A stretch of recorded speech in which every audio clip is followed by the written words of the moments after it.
Welcome to the Magna AI podcast, where we sit down with principals, district leaders, and instructional innovators who are reshaping what's possible in the classroom with a little help from AI. Together, we explore how school leaders are using smart tools and bold ideas to support teachers, personalize learning, and improve outcomes for every student. Hello, listeners. Welcome to another episode of Magna AI podcast. And today we have with us Dr. Schutte, who's serving as a superintendent of the Marshalltown Community School District in Iowa. As a superintendent, Dr. Schutte provides district-wide leadership across 10 schools, serving more than 5,000 students, with responsibility for strategic planning, instructional innovation, teacher support systems, and district-wide assessment initiatives. Welcome, Dr. Schutte. We're really excited to have you here and looking forward to an exciting conversation. Would you like to talk a little bit about your journey to getting here? Sure. Thank you for having me. I'm in my 41st year as being a Iowa public school educator. I taught for 7 years before becoming an administrator as an assistant and lead principal. In the last 21 years, I've served as superintendent of schools in three different school districts in Iowa. Marshalltown, where I've been the last 10 years, happens to be where I grew up and was educated. So it's been a real blessing to be able to come back home and give back to the community. That's amazing to be superintendent in a school district in your hometown. So today we'll be talking a lot about professional development, assessments, and the support systems in schools. So actually, over your 21 years as a superintendent, how has your approach to supporting teachers evolved? And what was a turning point where you realized that traditional PD alone wasn't enough? I think historically it has been a challenge for administrators just in general to give teachers everything that they need in terms of support as it relates to instructional leadership, just because of the myriad of other things that you have to do, the management piece, amongst other things. About 12 to 15 years ago in Iowa, our legislature and our former governor approved what's called a teacher leadership and compensation program. And that program, which required hundreds of millions of dollars to support, has allowed each district to hire full-time, full release teachers into, like for our district, it's career and professional development leaders at the elementary, secondary, and within our career and technical ed programs, our CTE programs. It's also allowed us to hire instructional coaches at each of our schools, to help support the principals in providing the instructional leadership that's needed, as well as to provide timely professional development for them. Great. When you actually think of these professional development programs, and especially in today's age of AI, how do you identify voices in your teacher cohort to figure out what are the needs and how those needs are changing with the coming up of all these AI tools? As far as our professional development needs, the data from student achievement data tells us a lot as it relates to where we might need specific need. Our state has really become laser focused on making sure that districts are using high quality, evidence based curriculum with our students. And usually, along with that, come some pretty high quality, both summative assessments as well as intermediary assessments that we can give to help measure student growth.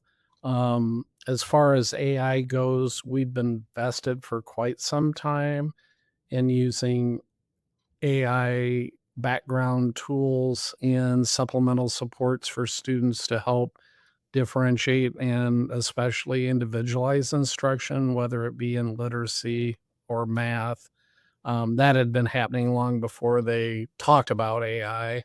Um, We just didn't know what we didn't know regarding that. But we've been spending quite a bit of time the past year or two trying to educate our staff about AI, the good that AI can do to help support teachers and or administrators, whether it be education based or workflow based.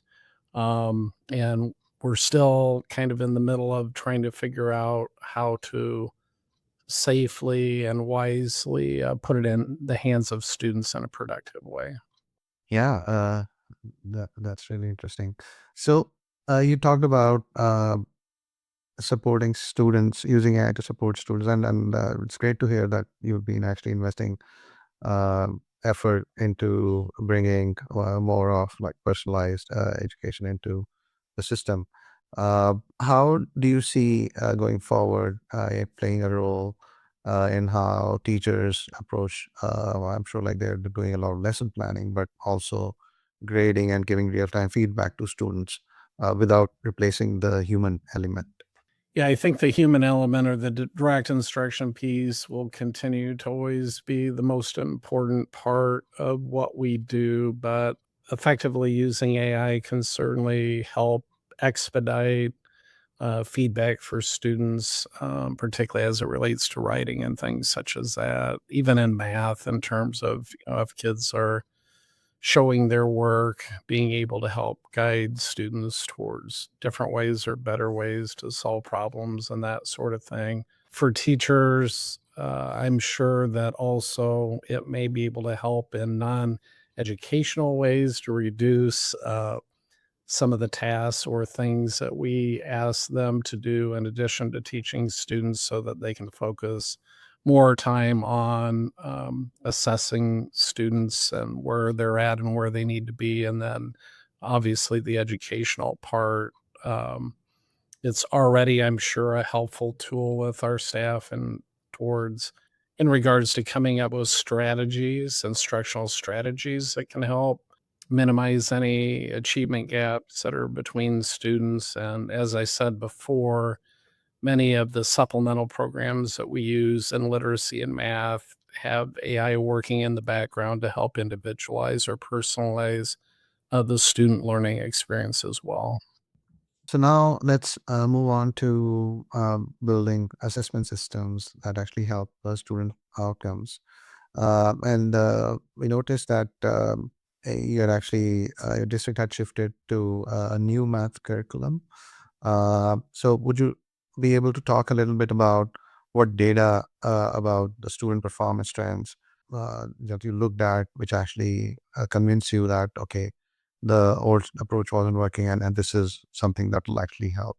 Yeah, so with our current math curriculum, which is relatively new, as well as what it replaced, there's a lot of assessments that are given throughout the year to gauge students' mastery of key concepts, as well as on the cumulative end as well. AI certainly can, that data can be input into AI. I don't personally do that. That falls within our division of instruction, curriculum instruction and assessment. But I know that our director of instruction has used it before to uh, summarize and or identify common themes and trends that they see across the curriculum, whether students are achieving to the degree desired or whether they're struggling in certain areas. So again, we're kind of at the infancy of implementing it in that fashion. And of course, um, anything that would be generated through AI in that regard would need to be double checked to make sure that that is an accurate assessment. But I think the sky's the limit in terms of being able to help with that and to do the work um, extraordinarily faster than what it was able to be done before. Yeah, exactly. I think that's what we're seeing in some of our presentations as well. Where teachers can, it's actually really great tool to help save times and also align to the standards. So that brings me to my next question about as you actually oversee a large school district. across your elementary, middle, and high schools. How do you ensure that the assessment approach stays consistent, especially when you have different teacher teams and then student demographics? Well, we implement professional learning communities across the district. They're grade level based, pre-K through sixth, and then they're more subject matter based, 7 through 12. And a, our instructional coaches or our teacher leaders participate in those PLCs as well. Um, all of the district wide testing, of course, is implemented and monitored through district support and monitoring. And then at the building level, those PLCs, which their primary purpose is to look at the data based on units or chapters or um, all the teachers that are teaching the same grade level or similar curriculum are kind of paced with their implementation of that curriculum in such a way that they are able to take a look at data across teachers and talk about if one teacher particularly is seeing students struggle in a particular area, then they can have conversations about what's happening differently in the other classrooms where the kids aren't struggling with that. Maybe it's particular strategies that are or aren't being deployed in order to help kids gain a better understanding and comprehension of it. So I would say largely it's our PLCs and both our instructional coaches or teacher leaders and the principals participating in those that best ensures fidelity of implementation of the curriculum, the standards, and the assessments that are being used. Yeah, makes a lot of sense.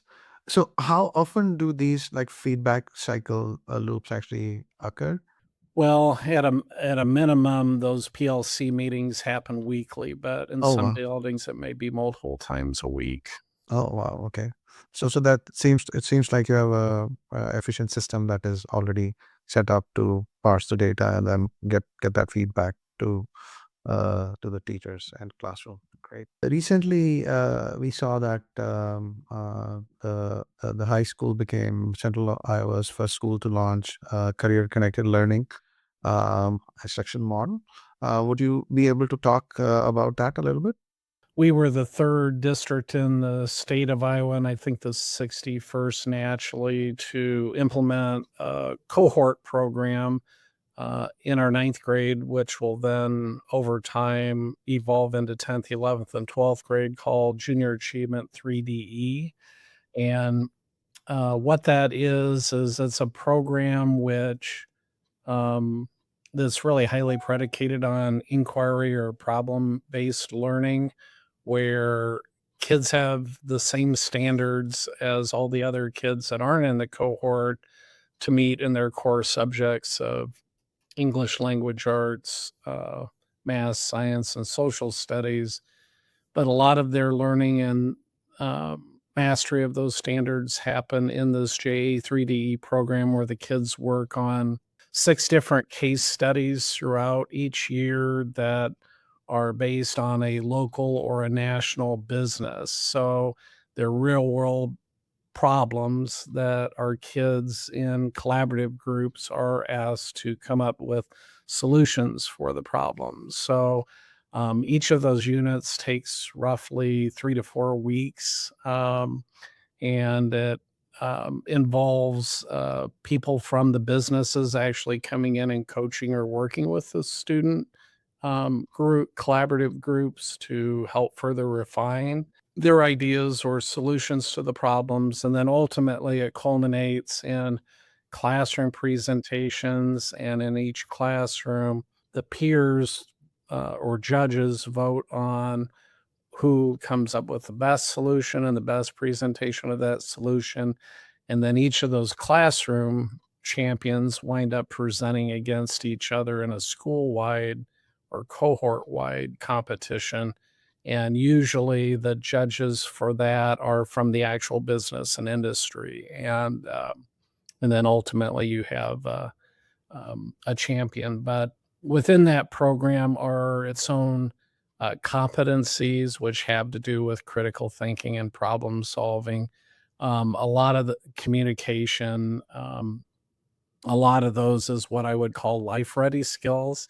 Um, there's college and career ready, but these are career and life because these competencies really transcends all academic areas, and will be very viable in whether they go on to college or go into the working world. Yeah, sounds like a wonderful experiential learning program. For listeners, would you be able to talk about how it relates to like the general CTE program and what kind of benefits do you see for this program compared to CTE? Yeah, well, the career and technical education probably is a little bit more hands-on, although it definitely would connect in terms of just real world problem solving in order how to make things better, how to make things more efficient, that sort of thing.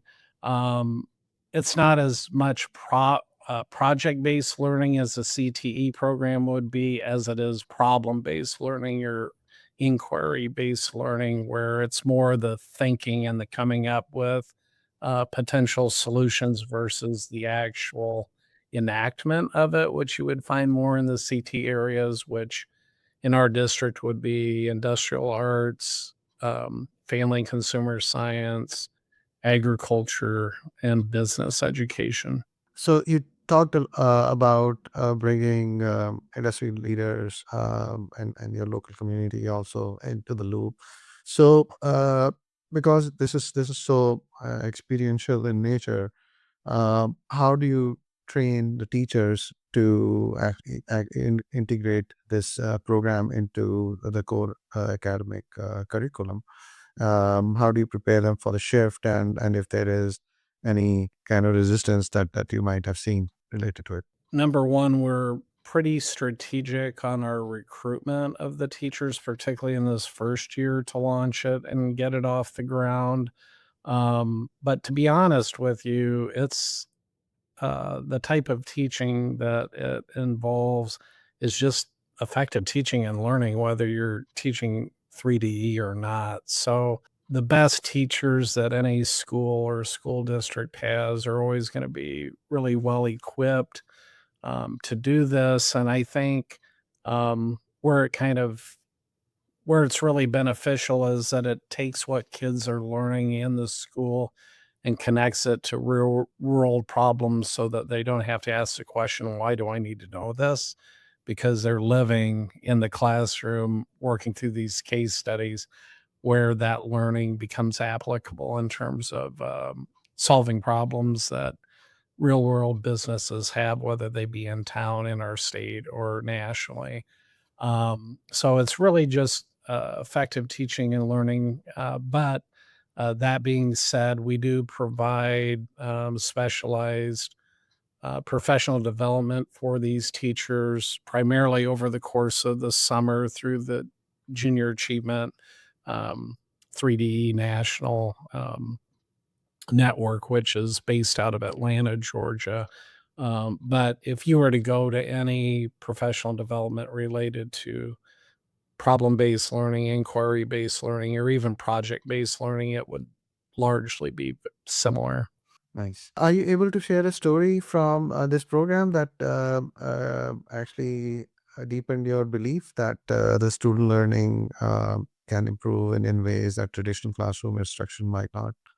Yeah, we're in our first year of implementation, so it will be very interesting to take a look at the cohort data from this group in comparison to the kids that are not in the program. We were very purposeful in our selection of students who were in this cohort to make sure that it mirrored our general population, that it wasn't a specialized program only for certain kinds of students. I didn't mention it at the beginning of the broadcast, but um, when I grew up in Marshalltown, Iowa was one of the more affluent communities in the state of Iowa. And through the effects of globalization over the course of the last 45 years, we're now probably one of the poorest based on assessed value per student. 70% or more of our students qualify for free and reduced lunch. 70% or more of our students are students of color, predominantly Hispanic, but we have about 50 different languages that are spoken amongst our 5,000 students. Um, about 35% of our students are considered second language. So we've really beefed up our STEM education in order to provide, particularly those students, but all students, an opportunity to excel in a more project based, problem based model while they may be persevering and struggling a bit in order to pick up the English language as they're coming through school. And we've always had really strong partnerships with our business community. We implement junior achievement from kindergarten all the way through 12th grade now. And in the K-8 programming, it requires about 135 volunteers from our business community to come into our classrooms to teach many lessons during the course of the year that focus on career readiness, financial literacy, and entrepreneurship. So, from kindergarten on, we're building a pretty strong foundation for kids as they enter into high school, um, and then if they so choose, and they feel like they and their parents feel like this teaching and learning pedagogy or methodology is a good fit for them, then they have this as an option that's available. We had looked at probably 4 or 5 different school districts across the country who were implementing this ahead of us to try to figure out what the best model was and the best fit for our district as well. And so, um, anecdotally or subjectively, I can tell you that as I've watched our students present their case studies in that culminating event over the course of the last 3 to 4 case studies. The growth and confidence and the quality of those presentations has grown exponentially throughout the course of the year, largely because they weren't as accustomed to learning in this way. They weren't accustomed to presenting in a formal way. And so those types of skills have just, it's been unbelievable to see the difference. I think when we watched the last case study presentations, not one of the finalists in the first case study would have made it to the stage for this third one. That's how much improvement we saw from the beginning of the year to where we're at now, a little over halfway through the year. That's wonderful to hear when you see this transition and growth in students. That's amazing. Do you think there is something different about this learning model that motivates the students to perform compared to like other cut and dry test-based assessments? Yeah, I think just the engagement that this program provides by placing much of the learning in real world situations, I think will significantly improve how the students will perform on their assessments just because the information will stick with them in a different way because they've used their learning in terms of real world application and problem solving. Wonderful. So now let's move to our next topic, which is leading through crisis and complexity. And it seems like during your tenure, you've faced a multiple crises. Means obviously the entire country faced the pandemic, but it seems like even before that, you faced a devastating tornado. So in 2018. So can you talk a little bit about going through all these shifts and in also the shift in the student population that you talked about earlier?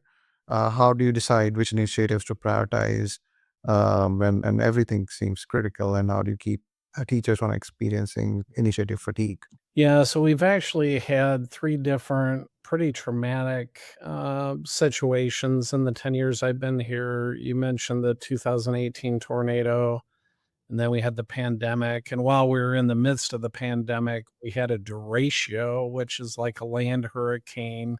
That and the tornado created very similar physical damage, but probably more so just mental health damage in terms of traumatizing people who thankfully we didn't lose lives, but we lost a lot of homes and belongings, and a lot of people had to kind of rebuild their existence after those situations. I would say the largest thing that helped us through all of that, and we had actually started it before, was we invested a lot of time and effort into originally it was called trauma-based instruction, but lately it's referred to as social emotional learning and behavioral health. And so we've implemented curriculum from preschool through 12th grade to help support our students in that regard, both in the regular classrooms with universal tier one foundational training, and then also by ramping up the knowledge and learning of our counselors, for which we have at least a counselor in every single building. We have a nurse in every single building.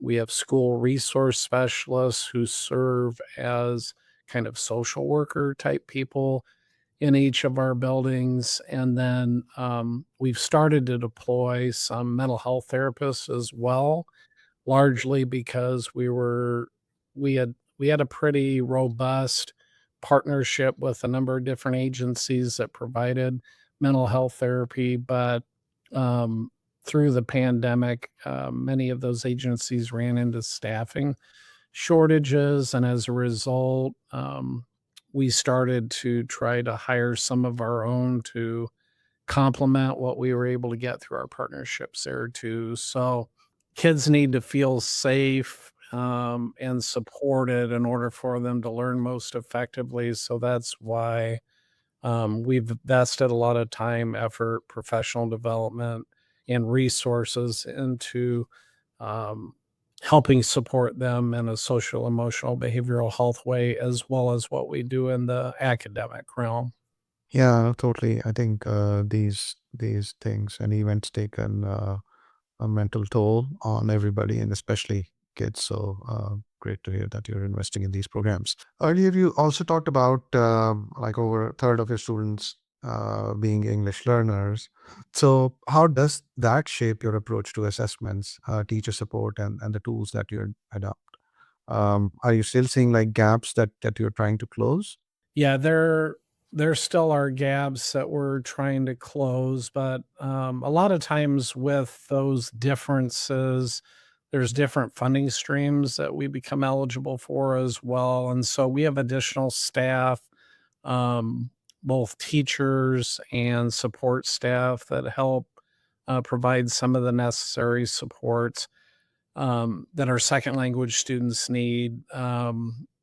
We also try to maximize our use of technology to help provide some of those sports. For example, um, within our audio-visual system that we now have in nearly all of our classrooms, there's a new translation component to that, to where in real time, as the teachers are teaching or presenting in English or talking in English, our students can actually hear it in their native language if they so chose, or to be able to read it on their devices in real time. So we're in the early stages of trying to figure out how to maximize technology to help support these students without enabling them such that they don't learn the English language, to proficiency. But we've seen great success over the time. One of the demographics that I didn't share was we have about a 20% mobility rate, and that's probably our biggest challenge, that 20% of our 5,000 students are moving in and out every single year, and it's not just at kindergarten, it's at all grade levels, and a lot of those students that are moving in are immigrants to the country, first generation college going oftentimes, and possibly English as a new language for them. So we have a dual language school at the elementary level. Most of our students that are second language speak Spanish.